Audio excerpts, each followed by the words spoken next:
Did black people ever rule Egypt? The reason why I asked that question is because last year, Kevin Hart's Cairo, Egypt comedy show was canceled because he said essentially that there was a point in the past when there were black kings that ruled Egypt. Some of the Egyptians and some of the Arabic people who live in Egypt accused him of making Afrocentric statements. They accused him of trying to blackwash Egyptian history.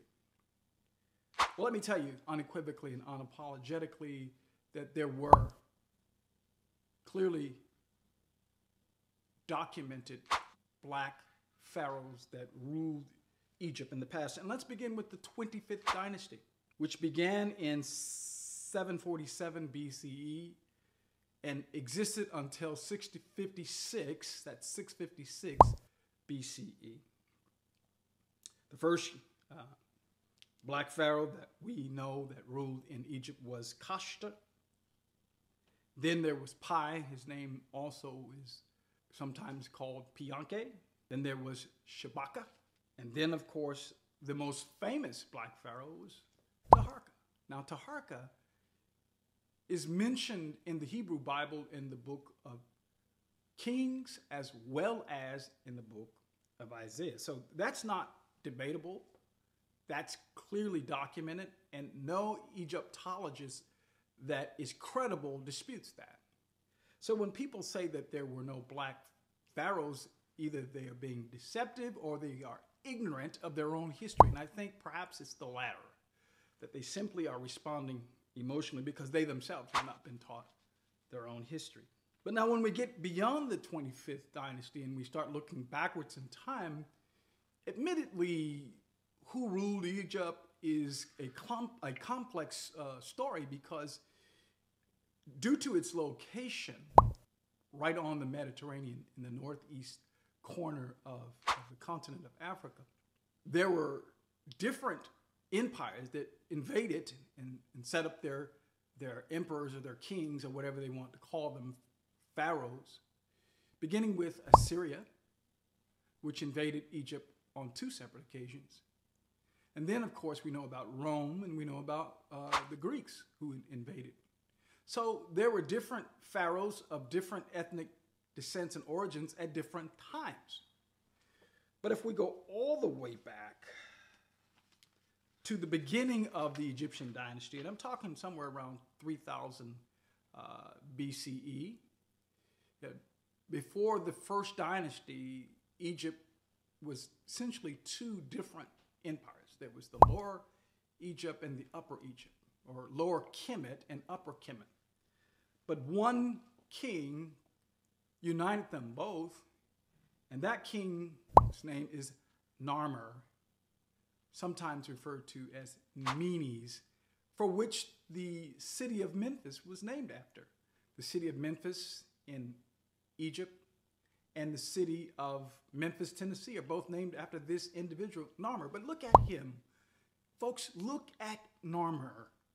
Tell me whether or not you think that phenotypically, which means how he physically looks, does he not look like a black man? This is not a artist rendering. This is the actual bust of the first pharaoh of Egypt.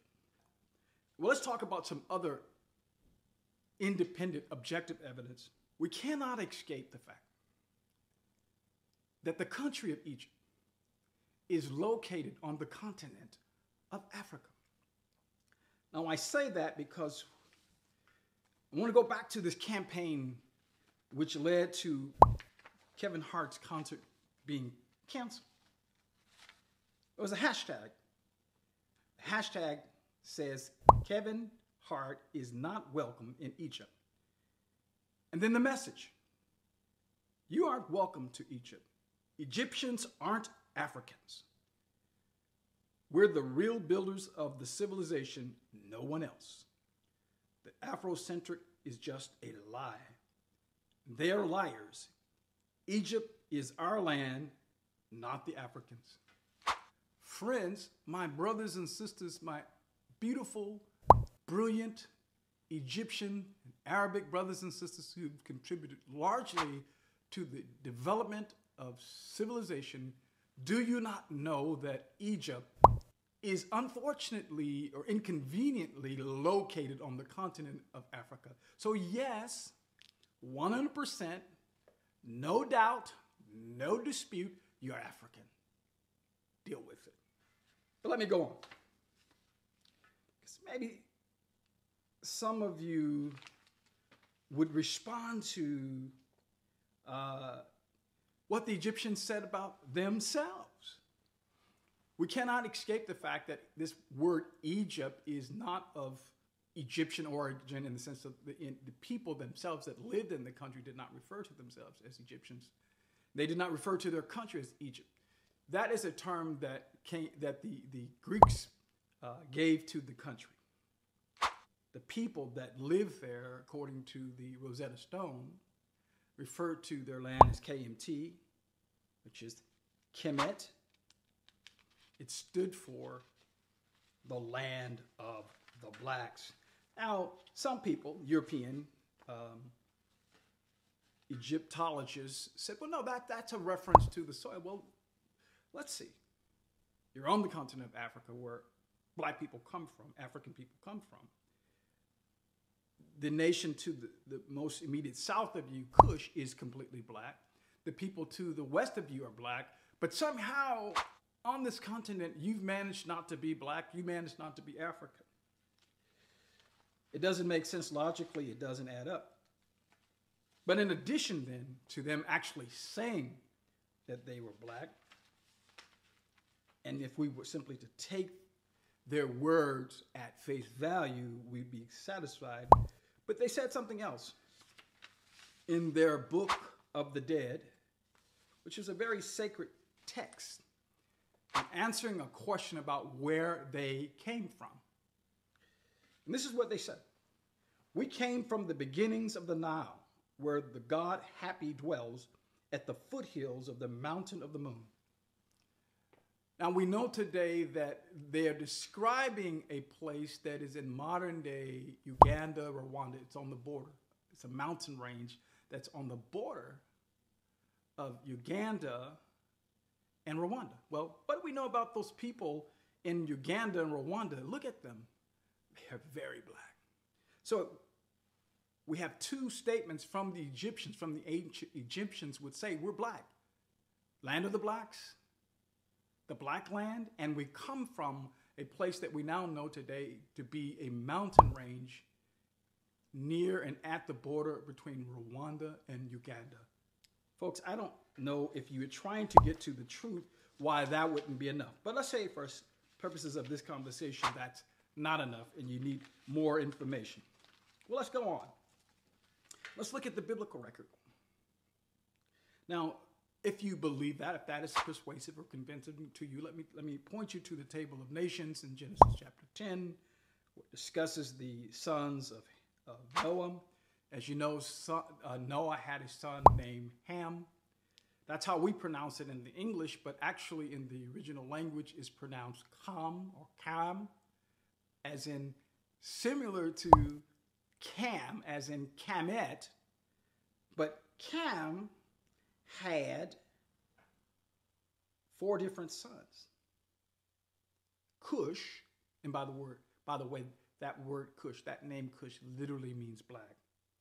Mizraim, which is the name that was given to the Egyptians in the Hebrew language. So we had Cush, we had Mizraim, we had Havilah, and we had Canaan. So if you look at an old map, and you look at a map that talks about where the land of Ham was, you'll see that it encompasses what we call Egypt and modern-day Sudan and even Ethiopia. It actually goes across the peninsula and it encompasses certain parts of Yemen and certain parts of Saudi Arabia. This is all referred to as the land of Ham or Ham, which we all know that Ham is another way of referring to blackness.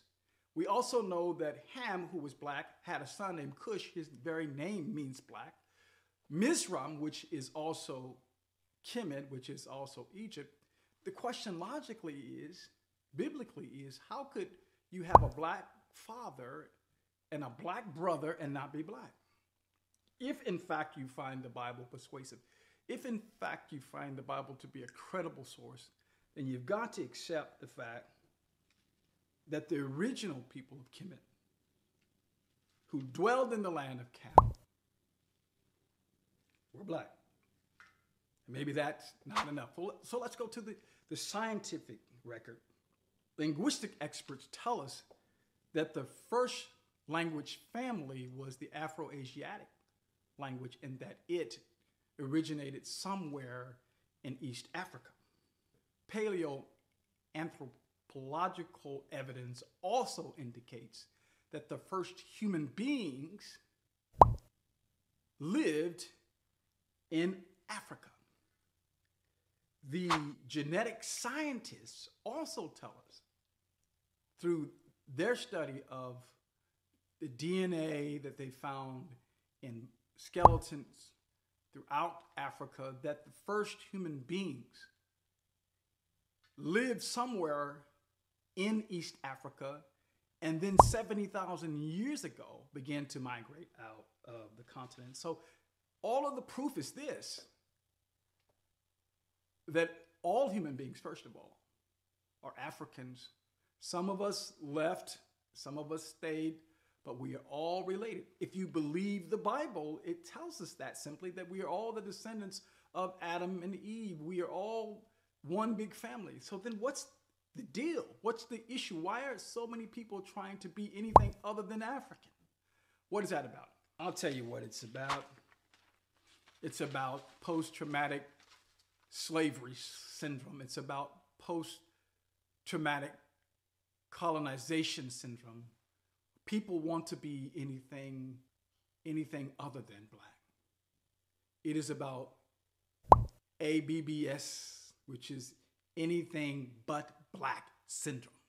See, growing up in the United States of America, when we, black people, would refer to other black people as black, we, because of the internalized racism that we were dealing with, use that term in a pejorative sense to be demeaning of people within our own community. And in our community, people wanted to be anything but black. We suffered from ABBS. And my suspicion is that my brothers in East Africa and other places in Africa and other places around the world are suffering from ABBS. But to the question of whether or not there were black kings in Egypt in antiquity, the answer is unequivocally yes. I want to show you the image of Pharaoh. His name was Djoser. He was a pharaoh in the third dynasty, which was 2650 to 2575 BCE. This man, even though his nose is broken, because, that's the whole thing. If you look at the different images of the pharaohs, you see their noses are broken. Why? Someone is trying to hide something. I think they're trying to hide their phenotypical evidence of that broad nose, which is indicative of blackness, of Africanness. But even with the broken nose, you can tell that this guy is black. Let's look at Mentuhotep, or Mentuhotep II. He's also a pharaoh. This image is not an artistic rendering. This is an image this is the actual statue that is in the Met in New York City. If you want to go look at this guy, he's there at the Met in New York City. But Mentuhotep II was a pharaoh between 2008 and 1957 BCE. Clearly, he's black. I've heard people say, well, you can't go by that because sometimes they use color to express other ideas. Well, one thing is for certain. They didn't have a negative idea or perception about blackness. Blackness was celebrated in ancient Egypt. Let's look at Queen Tiye. Queen Tiye was a queen in Egypt and Kemet in 1398 to 1338 BCE. She's a beautiful black woman. Again, this is not a modern day artist rendering. This is actual images that come to us from Egypt. And then on top of all of that, let's look at some of the pictures that actually appear in some of their funerary temples and some of their tombs. Look at these different images. I'm just as we close this out.